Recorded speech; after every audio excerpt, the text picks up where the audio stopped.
We're here with Beatrice Black. Would you explain to us why people were gathered on the Capitol steps today? Sure. It's called Denim Days, and it's a rally in support of awareness, raising awareness against sexual assault and some of the issues that surround that. Okay. And your organization is very much against sexual violence. What resources do you offer to those who might be suffering from sexual violence in their relationships? I'm with the Women's and Children's Alliance, and our mission statement is safety, healing, and freedom from domestic abuse and sexual assault. And we have two 24-hour hotlines. One of them is specifically for victims of sexual assault, and that number is 343-RAPE, R-A-P-E.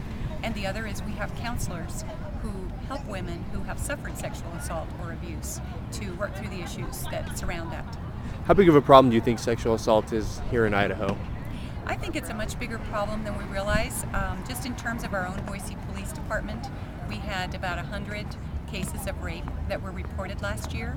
But I think even more endemic is the fact that when you talk to our young people in high school, some of them don't even attribute non-consensual sex. They don't call that rape, and it really is rape. And so I think it's a matter of raising awareness and helping young men and women understand that if it's not consensual, it is rape. Now, the legislature this year took and changed a statutory rape law, basically lowered the age of consent for males and females. So the thought behind it was to keep young men off the sex offender rolls. Does your organization have a position on that bill? We do not, and we did not. Do you think that it could lead to more rape because it removes protections for young women? Not necessarily. I don't think that it will. I do think that it's a very complex issue, and I think that it's something that we need to think very seriously about in terms of our own views and what we support in this community and how we talk about it. But I don't think just that law is going to make that difference. All right, last question.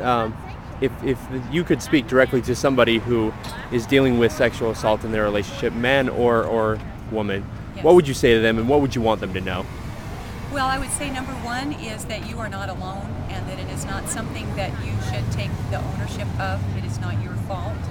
Just like that young woman in Italy many years ago, you can say that it was because she was wearing the tight jeans, that's why she was raped. That's not the case. So it's not your fault, and get help. Call a hotline, whether it's a local one, like at the WCA, or a national hotline. There are lots of them out there. But call, talk to someone, and get help. All right. Thank you for your time. Thanks, Dustin. I appreciate it. Have a good one. You too.